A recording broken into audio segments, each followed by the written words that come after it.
Welcome to the Thinking Practitioner Podcast, a podcast where we dig into the fascinating issues, conditions, and quandaries in the massage and manual therapy world today. I'm Whitney Lowe. And I'm Luchau. Welcome to the Thinking Practitioner. And thank you again for joining us on the Thinking Practitioner Podcast, where Books of Discovery has been a part of the massage therapy and bodywork world for over 25 years. Nearly 3,000 schools around the globe teach with their textbooks, e-textbooks, and digital resources. Books of Discovery likes to say that learning adventures start here, and they find that same spirit here on the Thinking Practitioner Podcast and are proud to support our work, knowing that we share the mission to bring the massage and bodywork community thought-provoking and enlivening content that advances our profession. Instructors of manual therapy education programs can request complimentary copies of Books of Discovery's textbooks to review for use in your programs.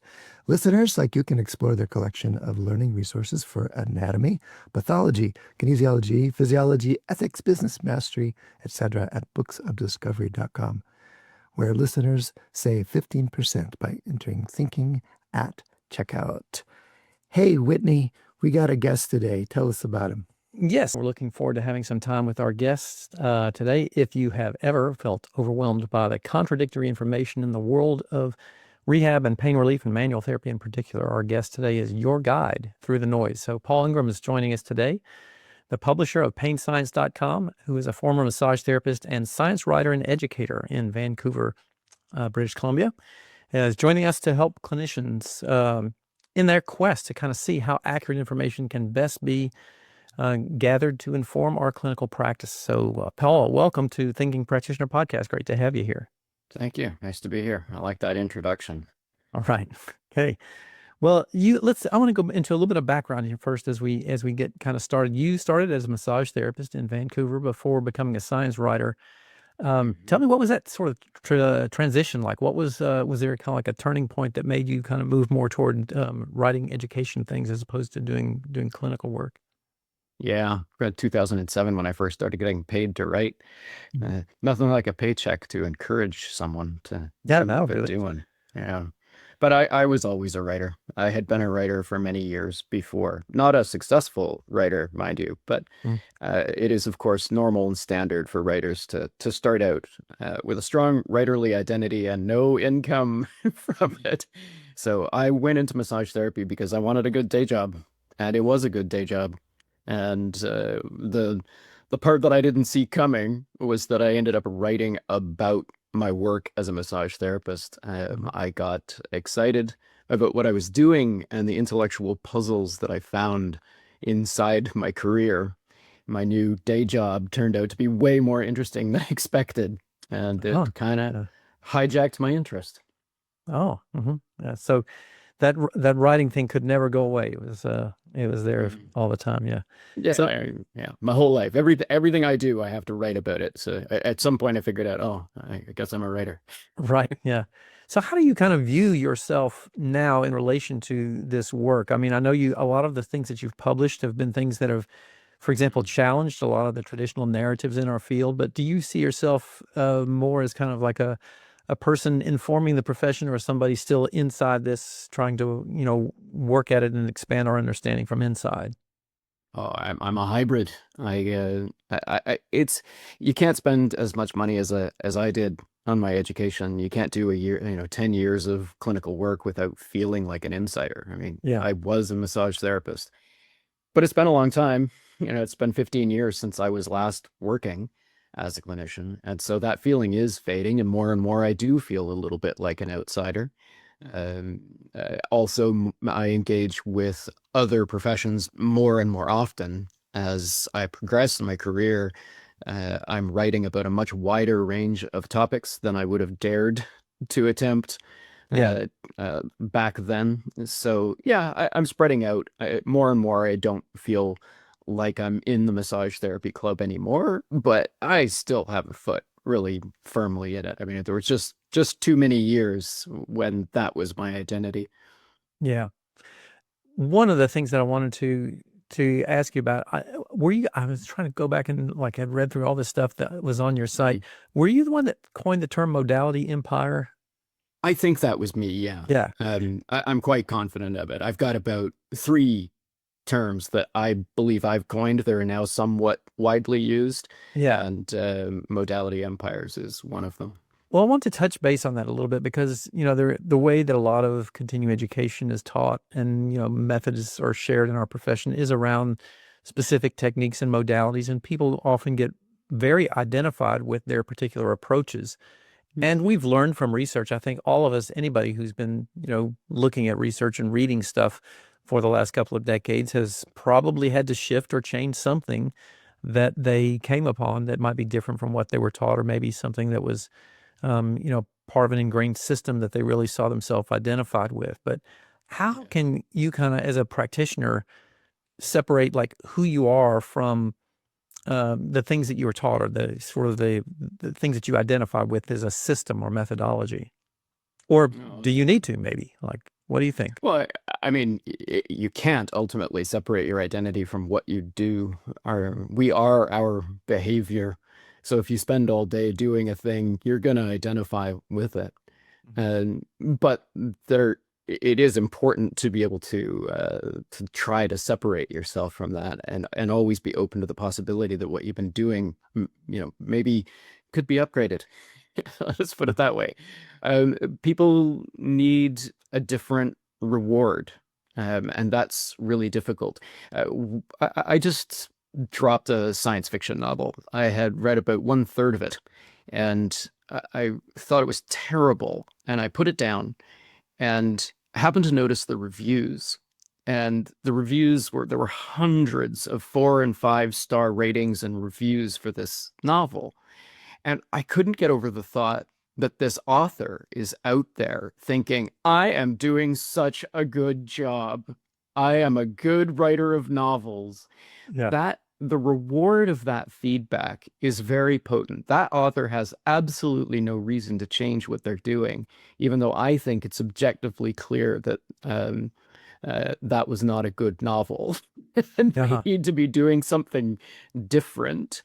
So I told that story because I think that this is about reward. Every clinician has happy clients. And as long as you've got satisfied clients independently of clinical effectiveness, you are going to feel rewarded, and you're going to be strongly incentivized to continue doing whatever you're doing. Basically, what I'm saying is it doesn't matter what you're doing, as long as you're doing it with good intentions and, a warm heart and compassion, and you give your clients your time and attention and your care, you're going to have fans, and you're going to be encouraged to keep going.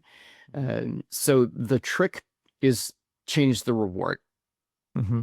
Start thinking in terms of something else being the reward.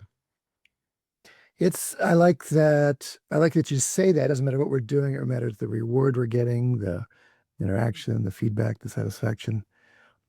I think of you, and I've followed you for years and enjoyed it and been irritated and triggered by it at different times. But I think of you as someone who makes the argument that it does matter what we think about or how we explain what we're doing. Is that a fair characterization? When I said that it doesn't matter, I believe I meant that it doesn't matter what we do or what we think about it. We will still have fans, just like that book. And what I'm talking about here is the distinction between effectiveness and satisfaction, that clients can be satisfied completely independently of whether or not they're actually getting helped. And that's what I think that's what I meant if I said that it doesn't matter. It doesn't matter what we do. We'll still be encouraged to continue doing it by those satisfied clients. Yeah, this it brings up the question. Sorry, it brings the question of this: is being satisfied the goal? Is that enough? Nope. And okay, say more. Well, satisfaction is in many ways very easy to achieve. People want to be satisfied. They want to feel like they're getting their money's worth. So it's pretty easy to get them there. You're pretty much, it's just the challenge of telling people what they want to hear, and that's never hard. Actually helping people with serious chronic pain, for contrast, is really difficult. Lots of people with chronic pain are satisfied, patients, but still have chronic pain. So there's a fairly wide gap between those things. So this is one of the things that's been a challenge for me to kind of get to and focus on over the recent years with a lot of the recent research that's come up that's challenged, narratives that I used for years describing certain types of things. And I've been curious about this in talking to students as well. Yeah. When something, evidence comes about that seems to run counter to a narrative that somebody has used for a long time, but they're still very successful in clinic. Yeah. Is it really, I guess I'm speaking more of an educator, is it really valuable to try to change that narrative with them, or is it more valuable to encourage them to continue just offering compassionate care and effective work, and if they're getting good results, then continue getting good results? I mean, I guess unsure of like where that boundary is of trying to change people's minds about what's happening with what we do. Mm-hmm. I mean, in some cases, it's probably going to be a distinction without a difference, isn't it? Some people are very happy with some clients are very happy with their relationship with a professional, regardless of whether or not they're actually improving. And changing the story about what's going on isn't going to make a difference. It might not even make a difference if there is a benefit. Why is there a benefit? May be irrelevant in some cases. If it's happening, it's happening. But there is potential harm in having bogus stories about why it's working, if it's working. So, and what do you see to be some of those potential harms? I think the most common is that there's often a story about fragility and vulnerability that just isn't true. Or about, the pathologization of asymmetry, imbalance, dysfunctional movement. This can, at the very same time that, by hook or by crook, the treatment is working somehow for some other reason. It's not because an alignment is being straightened out. It's not because a fascial distortion is being removed from someone's fascia, whatever. But it's working. Somehow it's working. And yet that patient goes forward in life with the idea that they are vulnerable to this thing. And they become, in some cases, perpetually afraid of that. I've met plenty of people who are going through their life, and spent many years avoiding certain activities because they believe that they're too fragile. This is, of course, really common with back pain. So fragilistic thinking is pretty easy to induce. And in fact, the effectiveness of treatment, if indeed it is effective, is a fantastic way to shore that up and convince people, if the narrative is bogus, but the treatment is effective, the narrative gets a big boost and can be really sticky. Mm-hmm.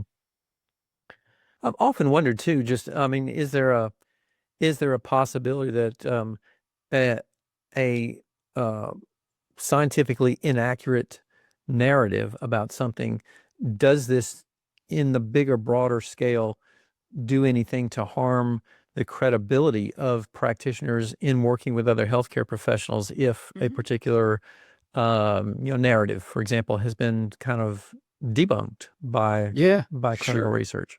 Yeah, I mean, just look at the state of the credibility of some of the more questionable professions. If you're constantly, you got like which ones are we thinking about? Well, let me just go to an extreme and say, what about homeopaths? Regardless of what you think about homeopathy, it isn't taken very seriously by mainstream medicine. Now, we would probably make the case that that's justified, that they shouldn't be taking it seriously. But regardless of the merits of the argument, the point is that because the story that homeopaths tell about what they're doing and why it works seriously undermines their credibility with other professions, even if they've got very happy patients, even if somehow they are having good effects on their patients, the story that they're telling about it is very damaging to their reputation with other healthcare professionals, even other alternative healthcare professionals. I know plenty of massage therapists who are disgusted by the absurdities of claims coming from homeopaths. So it's a spectrum, and massage therapists definitely risk not being taken seriously by other healthcare professionals, specifically because of some of the pseudoscientific narratives that they spin.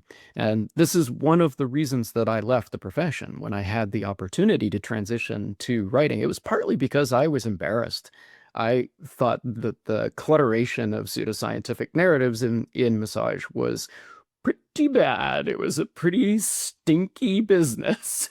And I didn't like talking to my mainstream healthcare professional friends and colleagues about it. So yeah, I think there's definitely a risk of that.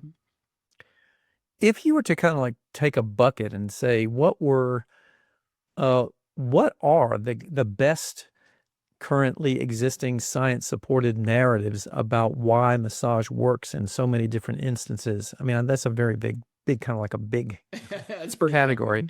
But like, is there a way in which you can say, like, here are some of the key things that we do know, well supported by scientific research, about the mechanisms of effect of massage and manual therapies, mainly for pain, because I know that's your area of specialization. Yeah. What's kind of like the dominant accurate narratives according to science literature now?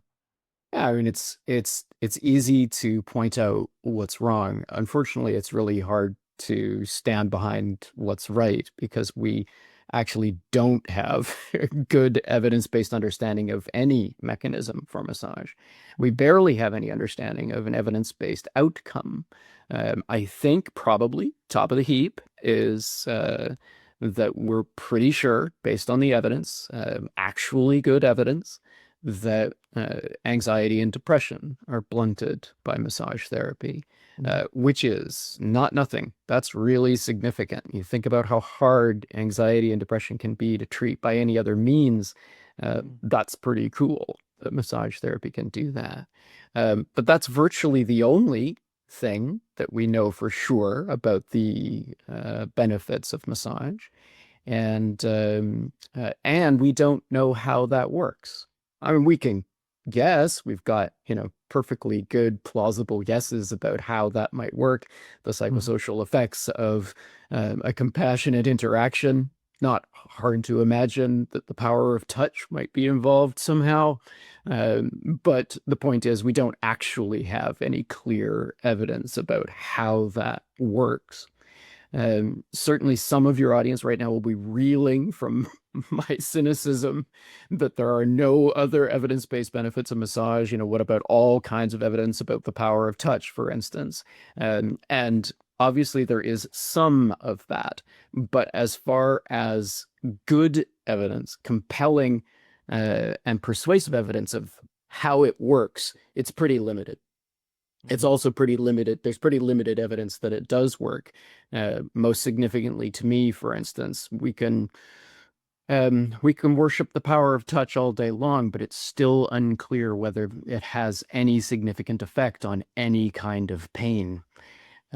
So how excited can we really get about the power of touch when we still don't have good evidence that it treats pain, even transiently? So that's kind of a fly in the ointment. Well, we're kind of, aren't we sort of in that same ballpark in like most other, healthcare disciplines in terms of treating pain? We just have so much uncertainty about like what works across the board in all kinds of Hell yeah. things. Yeah. Yeah. Mm-hmm. Yeah, no, it's across the board. The fact that massage therapy lacks good evidence of efficacy for any major type of pain is that's not really a knock on massage therapy. That's a problem for all healthcare professionals trying to treat pain. It's a huge problem for physical therapists. It's a huge problem for practically everyone. Rheumatologists have some pretty good drugs that they can give to some specific patients, and the field does have it's specific examples like that. Migraineurs have some pretty good meds, things like that. So I publish a page about what works, and it lists these, what are the things that we know work. The overlap with massage is basically nil. There is no massage therapy on that page because we don't have that evidence. It can't be said with any confidence. Yeah. And I guess as we talk about this, just for everybody to remember the caveat that absence of evidence is not evidence of absence yet. We haven't proved that it doesn't work. We just have not proved how or why it might be working in the situations where it does. Yeah. I mean, slowly but surely evidence of absence does accumulate, and we do have some of that. For instance, massage therapy. It should be a slam dunk to say that massage therapy helps back pain, but we don't have that slam dunk. What we do have is evidence of really quite underwhelming effects on average. And so there is evidence of absence accumulating in some prominent cases. But yeah, generally, mostly we're dealing with just no evidence at all one way or the other, or what we have is just so bad and so untrustworthy that it might as well not exist. Yeah. So kind of like going back up to, talking about the modalities and the identity and stuff, again, if you are, as a practitioner, really identified with your modality narrative or the things that you're doing, and that really works without talking about it to clients in terms of why this is doing what they're doing, I guess we still want to encourage people to do the things that they have been doing. And I'd like to hear your take on this, because I've gotten, a lot of people, when they read some of the sort of the research summaries and the analysis of, maybe there've been just a few studies, for example, that have come out saying that the method of massage in treating certain types of pain, like there was a couple of studies that were looking at cervical pain in particular, and finding that the techniques used were not as important as we may have thought that they were.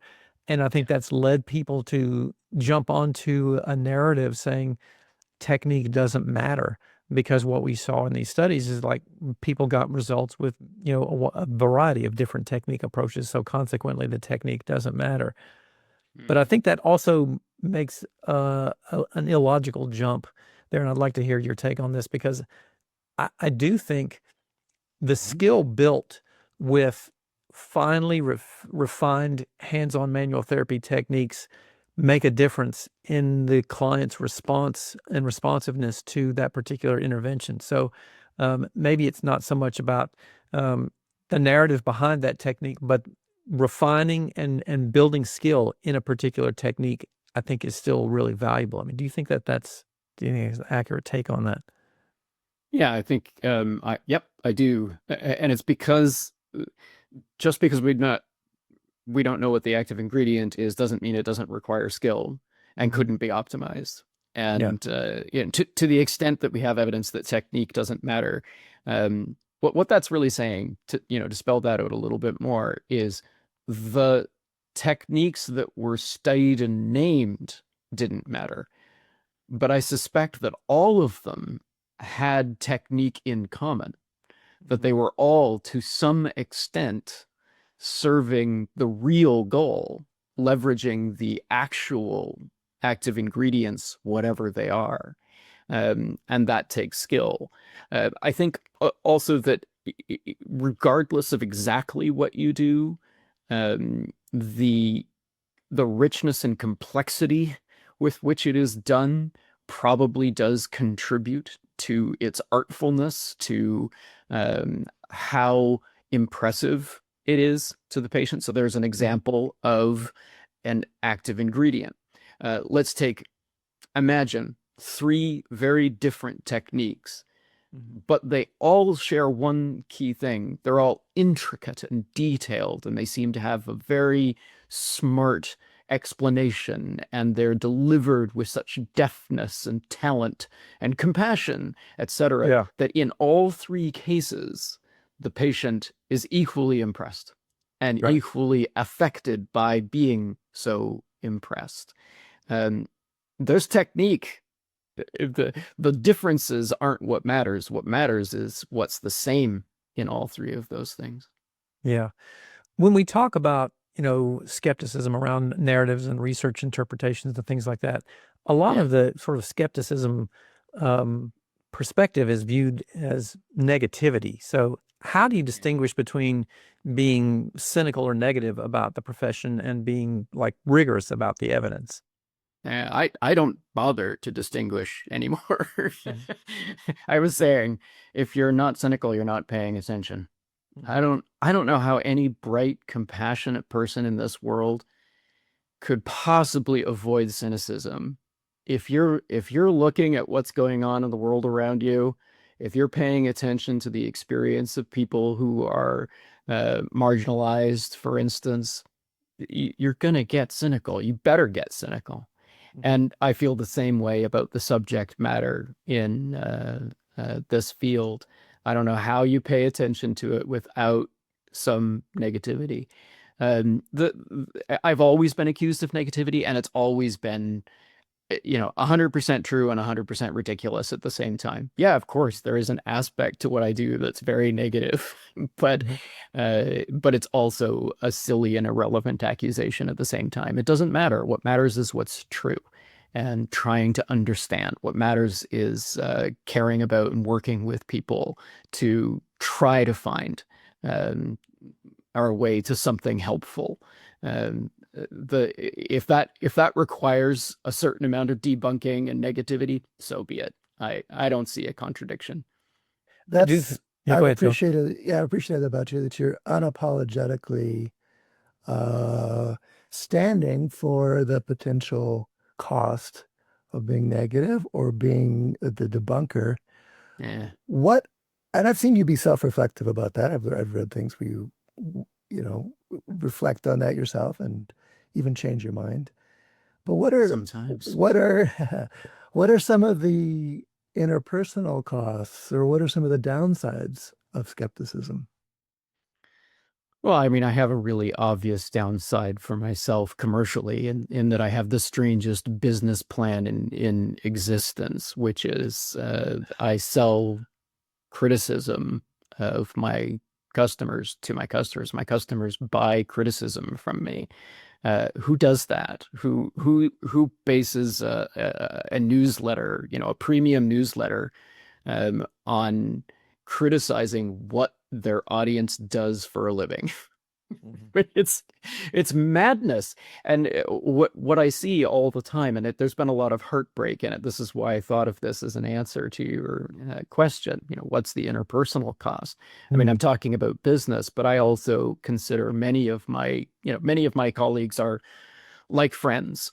And what I've seen over the years, and I've seen it many, many times, it could happen today with us.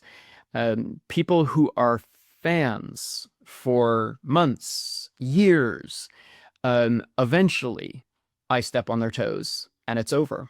Eventually I challenge one of their core beliefs and suddenly they're not a fan anymore. And I've seen many profound cases of this. And I think and I hope that the friendship and the collegial relationship is based on a shared respect for the process of understanding how things work. But in the end, it turns out that somebody really only cared about whether or not I would have their back defending one of their core beliefs. And I've been very sad to see many relationships fall apart like that over the years. That is a very high cost to the skepticism. Yeah, thank you. That's tough. When does being critical or skeptical become being overly critical? Yeah. I don't know. That's a tough one. I mean, whatever the line I is. appreciate, by the way, that you are, again, unapologetically skeptical or critical or willing to step on people's toes, because it actually allows me to be more of a champion for wonder, possibility, fascination, inspiration, and at the same time be tempered by your critiques. I mean, I teach in a fashion at a method that has its lineage in fascial work. And at some point when you came out with your critique about fascia, and you and Robert Schleip started talking back and forth a little bit, and you came back with even more detailed, I mean, you grew that document for, I think, a couple of years or so. Still growing. Still growing. Yeah, we went through it as a faculty in my school. It says, okay, so what are the critiques? What is, if we just set aside lineage in its own momentum for a second and the inertia of the way we see things, what do we really need to understand about what we're learning here? And I've always been super appreciative of your ability to pull on wide networks of research and find relevance. And then at some point I get off your bus, because I'm not as willing to step on people's toes. I think I'm more interested in the inspirational rather than the debunking quality. Yeah. And I've shifted gears a bit on that over time. I think it's about 2 years ago now, I finally wrote an article that I should have written 10 years ago, which is called, and you can Google for it easily, Reassurance for Massage Therapists. And the spirit of that article is basically, oh, yeah, you know, all that debunking that I've been doing for the last 15, 20 years, your profession still has value. What you do is still good. It doesn't mean all that debunking and negativity. It doesn't mean that we don't have a lot to offer. And notice how I included myself. Still think like a massage therapist. We haven't been licensed in 15 years, but it's still we. Because I care about massage and I love massage and I always have. And I realized, talking to, you know, a reader who was despairing one day, and I'd encountered that many times over the years, but it just hit me one day. Why don't I need a bunch of bullet points for readers in this position who are confronting the cognitive dissonance and despairing about their pride in their profession and their work, and don't know how to proceed. I can be inspiring.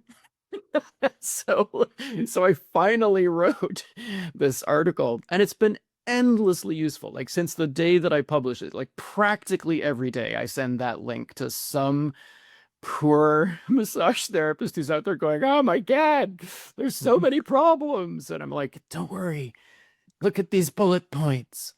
Yeah. So I can be positive too. And that's, you know, that's also partly why I don't sweat the difference between cynicism and negativity too much, and the difference between negativity and rigor. It all matters. It all matters. It's all part of the puzzle. Tell me about humility, because there's also your confidence, and you say you're interested in what's true. True is a complicated situation. Yeah. How do you reconcile your focus and your commitment and your confidence about what's true with your scientific humility? Well, I'm mostly by avoiding claims about what's true. I think we've mentioned it 2 or 3 times already in the conversation, though. You've said I'm interested in what's true. Yep. I am. It's just a really hard place to get to. How do you discern what's true, let's say?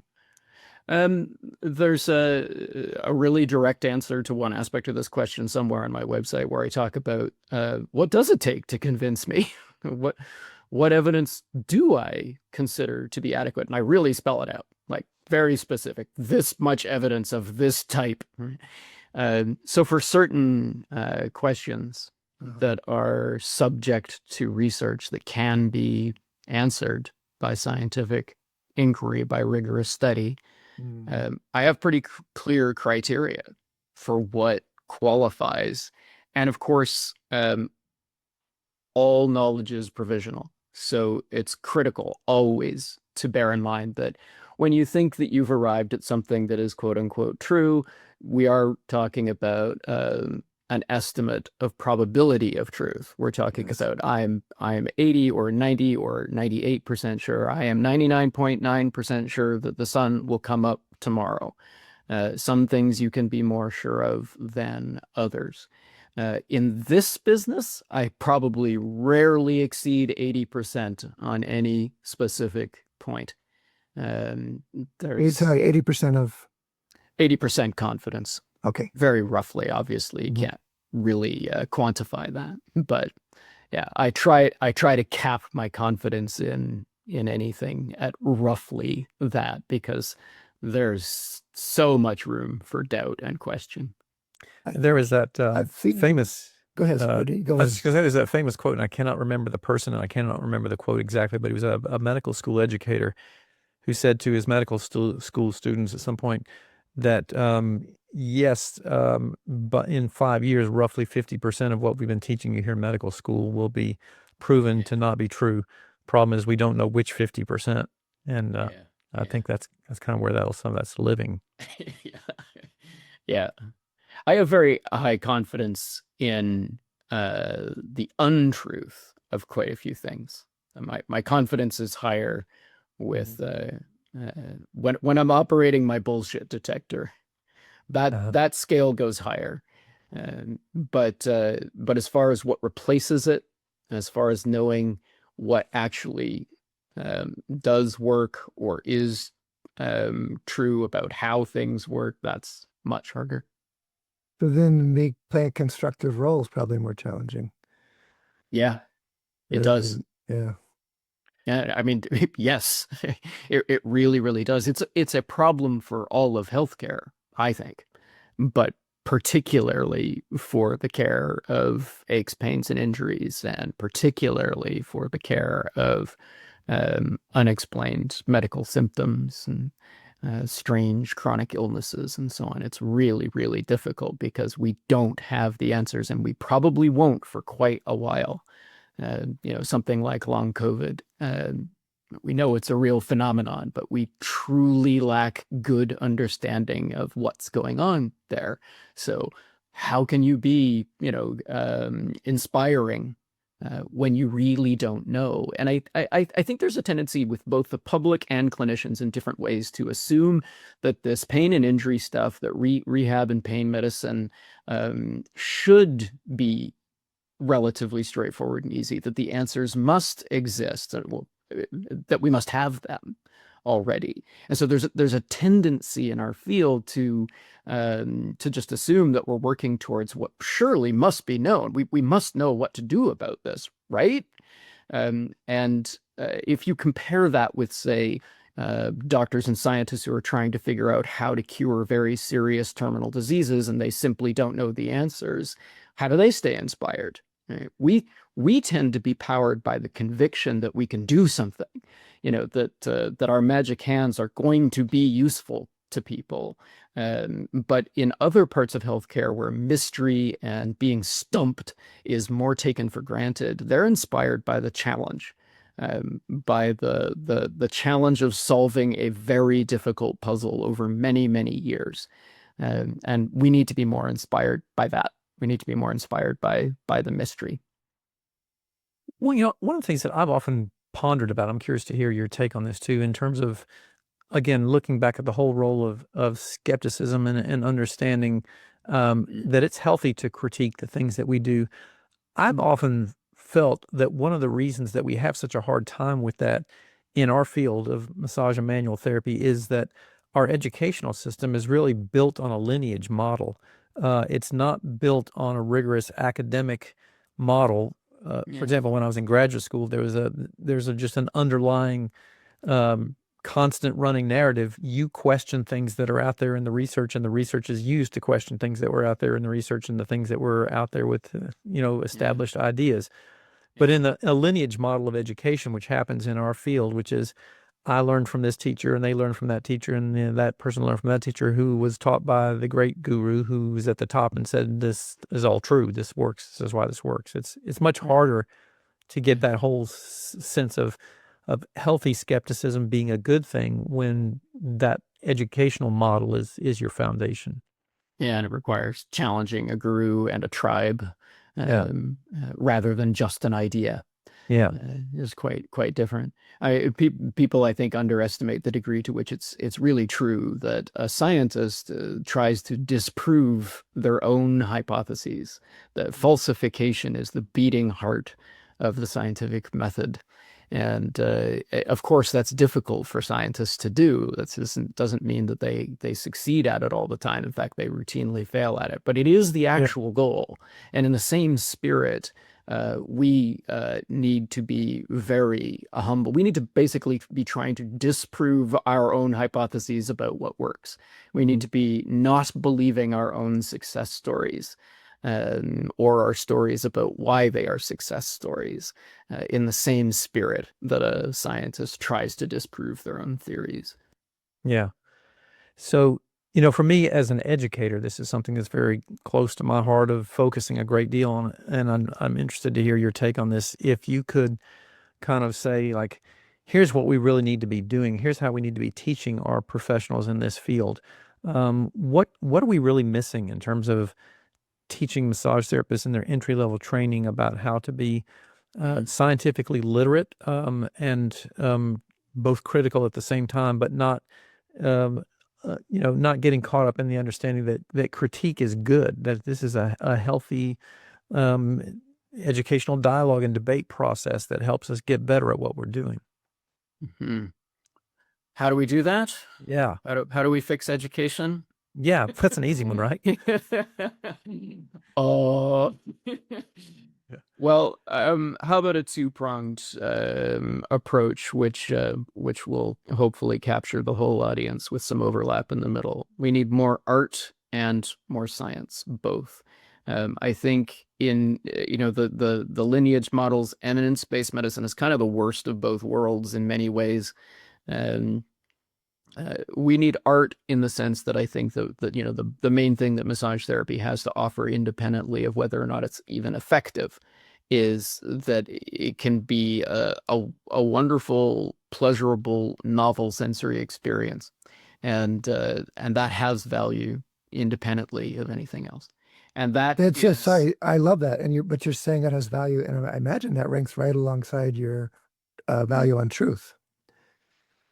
Sure. That the experiential value of massage as an art form has a certain value or truth to it, as well as the evidence basis, you're saying, for some of the explanations. Absolutely. On an aesthetic and subjective level, the pleasurable quality of a sensory experience has, at the minimum, inherent value, because things that are aesthetically valuable are valuable independently of anything else. That they're valuable if we say they're valuable, and almost by definition, a pleasurable experience is valuable. Maybe that's behind a bunch of these debates, that distinction that you've just named. I think so. Yeah, it comes up for me a lot. I think this is not an unusual thing for me to be thinking about. Yeah. One of the reasons that I love massage is that it has independent aesthetic value to people, regardless of anything else. And that to me, that's a fantastic reason to be in the profession and continue doing what you're doing. It's also a fantastic reason to try to use this to answer Whitney's question. It's a reason to teach artfulness in massage. It's a reason to teach people how to deliver a delicious sensory experience to every client, and not waste any time, with no pain, no gain approaches based on flawed narratives about what you're doing. Instead, put the effort into the artistry of it. Make massage therapy school more like art school. Make it about learning how to be creative. One of the best classes and best instructors I had in massage therapy college, and it will be surprised, many people who are familiar with my work will be surprised to hear this, but my favorite teacher was arguably also the biggest flake on the faculty, because she was an artist and because she was brilliantly creative in her approach to therapy and her approach to the psychosocial relationship with clients. And that was what attracted me to her. At the same time, this dichotomy, I think we need way more science. I think that the real challenge of helping people with particularly chronic pain is not what most people signed up for. It's not a body mechanic job. It's about biology and medicine. And ideally, we would have doctor-like massage therapists with, full understanding of physiology and pathology, who also happen to be skilled artists at touch therapy. That would be the ideal, sort of a completely fanciful future massage therapist. Would be a doctor of massage therapy who is both highly artful and extremely familiar with physiology and pathology, because I think that the problem is basically the problem of pain, is way harder than most of what we're teaching gives it credit for. And the only defense is aggressive learning. You've got to learn as much as possible about how physiology and pathology works. Way more complicated and nuanced than anything that is conventional in the field today. Mm-hmm. That's a ambitious undertaking. I like the idea, but that's that's an appropriate answer to how do we fix education too. So yes, sir. Yeah. Big question, big answer. Yeah. But you got to have some pie in the sky kinds of ideals about it, at least what to shoot for, and then if we get part of the way there, then that's still going to be helpful. Yeah, aim in the direction of more science. Yeah. So as we kind of are coming around to wrap up and land the plane here, just a couple other things that I want to maybe just touch base on. I think you mentioned a few times before too of watching for some of the things that might be tripping up people in terms of selecting courses, methodologies, and things that they're looking for. Do you have kind of just a brief bullet point list of red flags, things that you would tell a therapist to be careful and watching for in marketing language, for example, about courses and things like that out there that might not be sharing, let's say, the most accurate, relevant kinds of approaches? Oh, red flags for courses that aren't such a good idea. Yeah. Be cautious of this. Be cautious of those kinds of claims, descriptors, and things like that. Yeah, I think we're mostly just talking about the bullet point list of things that are signs of commercialization. Commercialization of methods and ideas isn't inherently wrong, but it is extremely prone to failure and abuse. So much so that commercialization is almost effectively synonymous with corruption and bogosity. It's the more that something appears to have been successfully commercialized, the more concerned you should be. And so every conceivable sign of successful commercialization, those are your red flags. But particularly the brightest red for anything that is clearly tied to a personality or to the idea of eminence-based medicine, that excellence is embodied in a specific human, or that the excellence of their ideas is specific to a specific person. The more prominent a leader or guru or influencer personality that's associated with a modality, the more concerned you should be, because it basically never goes well. There are a handful of exceptions. It's very rare for it to go any other way. So that's a big one. And I think sometimes that can also get challenging in that what people often seek in their continuing education experiences is a class with X person, maybe because that person is a really good teacher, not necessarily because they are identifying themselves as the head of the modality empire or whatever it is, but because they're actually a really good teacher and sharer of knowledge and inspiring students and all that kind of stuff. So I think that's just to make the point too, that just because an individual has, a lot of, focus on, if there's focus on that particular individual, it might be because they're good at what they're doing. So yeah, they could be like, for instance, a good writer. Yeah, exactly. Yeah. I see this happening, right? I see a certain amount of hero worship in some of my readers, and they think that I'm right because I'm so good at saying stuff with my keyboard. And of course, that's not necessarily true. Just because I'm good at representing ideas doesn't mean they're right. And we see this all the time in the industry. And that's just that's just tough to tease apart.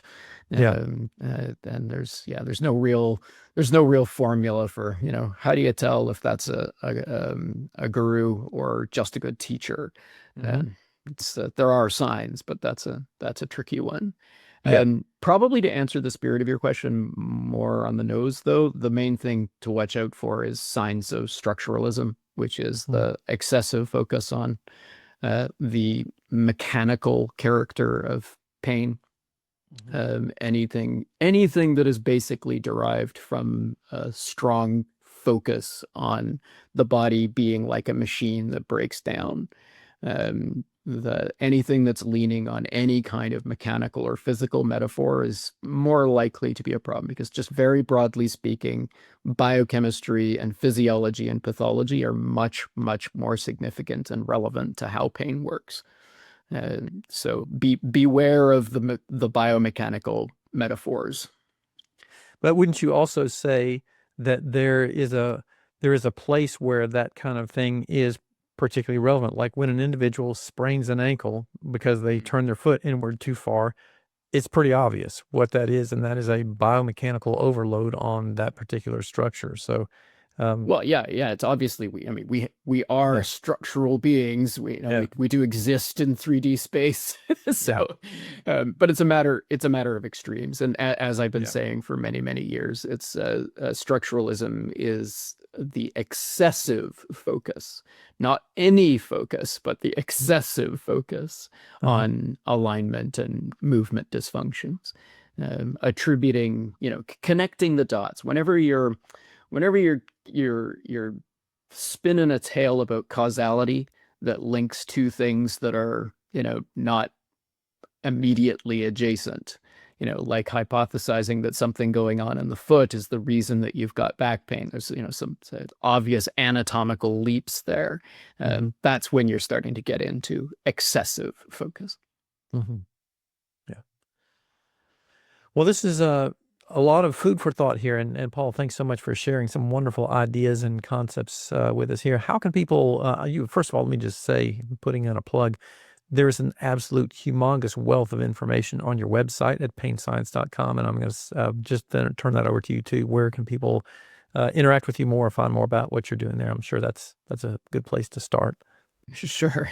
I have a tendency to forget to promote my own work. So thank you for reminding me and inviting me. Painscience.com is where I do most of my work, and I've published coming up on about 2 million words worth of articles and books there. I make my living by selling some of the books, and I now also have a membership program, which gives my patrons and a few awesome, brave people who are willing to face the possibility of having their beliefs criticized in their inbox, gives them an opportunity to get access to some of my best stuff. So I would encourage people to, if you're serious about this stuff, if you really want to nerd out with me, that's the best way to do it, and to encourage me to keep going, keep doing what I do. Because it doesn't, these servers, they don't pay for themselves. I hang out on social media quite a bit. I do not love any social media platform, but I am tied by necessity to them. And I hang out on Facebook quite a lot. And the Facebook community, the Facebook page for Pain Science, is actually quite active and has been for a long, long time. Active, I mean, has a good community. lots of really great people show up and comment on posts. Much more marginally, I'm also on Blue Sky and Threads, and I still have a toehold on the Bad Place X. You can still find me there, although not a week goes by when I don't think maybe this is my last week on X. Yeah. So those are my socials, and the website painscience.com with hundreds of topics and subtopics covered, although shockingly many still to go. Wonderful. Thank you, Paul. Again, thank you for the role you play in our profession, and the things you've provoked me to think about, even when I want to argue with you just because of your tone. I love digging in and seeing what it is that you're referencing and saying, and this caused me to think through some things really well for myself. So appreciate that. And you're welcome to argue with me. Yeah. Great. And we'll thank our sponsors for helping us bring our message to you.